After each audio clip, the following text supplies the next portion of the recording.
Good morning, good afternoon, good evening. My name is Kajal. How are you all of you? आज का जो word है वो है क्लोज। क्या है क्लोज?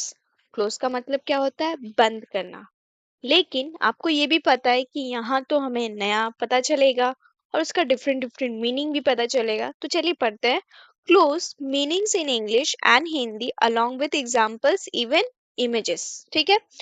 तो क्लोज फर्स्ट जो मीनिंग है, close as a verb use होता है टू शट समथिंग। ठीक है। किसी चीज को बंद करना। जैसे कि ये दरवाजा बंद कर रही है। Please close the door. कृपया दरवाजा बंद करो। ठीक है, जो वो कर रही है। यहाँ क्या है, जो सेकंड मीनिंग क्या है क्लोज का, एज अ एडजेक्टिव यूज किया है, नियर इन डिस्टेंस और रिलेशनशिप। मीन्स यहाँ क्या है कि कुछ चीज होता है जो सामने का होता है, दूर का होता है, और रिलेशनशिप में भी सामने का दूर का। जैसे कि हम लोग बोलते हैं ना कि ये मेरा क्लोज रिलेटिव है, ये मेरा डिस्टेंट रिलेटिव है। तो जो सामने का रिलेटिव होता है, फैमिली मेंबर्स या रिलेटिव, तो हम लोग क्लोज रिलेटिव बोलते हैं। और जो बहुत दूर का होता है उसको डिस्टेंट डिस्टेंट रिलेटिव बोलते हैं। तो यहाँ क्या है, फिलहाल नजदीक की। ठीक है, नजदीक। यहाँ जो इमेज दिख रहा है आपको क्या समझ में आ रहा है? My house is close to the park. मतलब ये क्या है कि बंद करो मेरा घर से, पार्क से नहीं। My house is close to the park. मेरा घर पार्क के सामने है। ये जो पार्क है उसके ठीक सामने मेरा घर है। अब किसी का घर मंदिर के भी सामने हो सकता है। ठीक है। तो वहां आप यूज कर सकते हैं क्लोज का।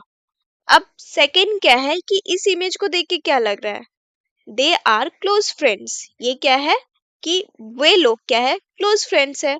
कुछ भी होता है, जस्ट इन तीनों को तो पता ही होगा। मीन्स इसको कुछ चाहिए तो इसको पता होगा, उसको पता है। तो ऐसे ही तो क्लोज फ्रेंड्स होते हैं ना, कि हम लोग दुख में सुख में सब में बताते हैं या पूछते हैं, जानते हैं। क्लोज फ्रेंड को हमेशा सब कुछ पता होता है। ठीक है। तो नेक्स्ट क्या है, क्लोज एज ए एडजेक्टिव ही यूज होता है, इंटीमेट और प्राइवेट। कुछ होता है जो प्राइवेट होता है इन रिलेशनशिप और सिचुएशन। मीन्स अंतरंग। अब इस इमेज को देख के क्या पता चल रहा है? ये जो रिलेशन है, ये एक लड़का लड़का तो नहीं है, लड़की लड़की भी तो नहीं है। यहाँ एक लड़का और एक लड़की है, जहां हम समझ रहे प्राइवेटली रिलेशन है। तो इस जगह में they have a close relationship, उनका एक गहरा संबंध है। ठीक है। अब नेक्स्ट जो मीनिंग है क्लोज का, खत्म। क्या है? खत्म। The deadline is close. समय सीमा समाप्त, समय सीमा पास आ रही है। अब यहाँ क्या है, इसमें आपको क्या पता चल रहा है? एक घड़ी है, ठीक है, वॉच, जिसमें डोंट मिस द डेडलाइन लिखा हुआ है।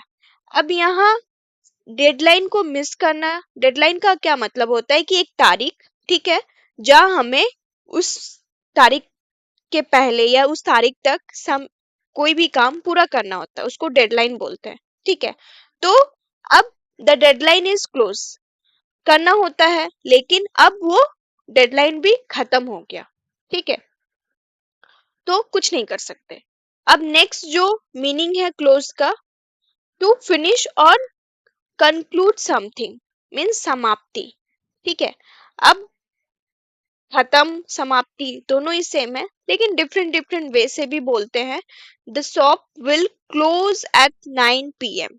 दुकान रात 9 बजे बंद हो जाएगी। अब ये दुकान दिख रहा है जो रात को 9 बजे बंद हो जाती है। ठीक है। तो वही बोल रहा है, द दुकान, the shop will close eight 9 PM। I hope आपको समझ में आया होगा। अगर हाँ, और कौन सा मीनिंग जो नया था, मुझे प्लीज कमेंट करके बताइएगा, मुझे देखकर अच्छा लगेगा। Thank you so much and good night, take care.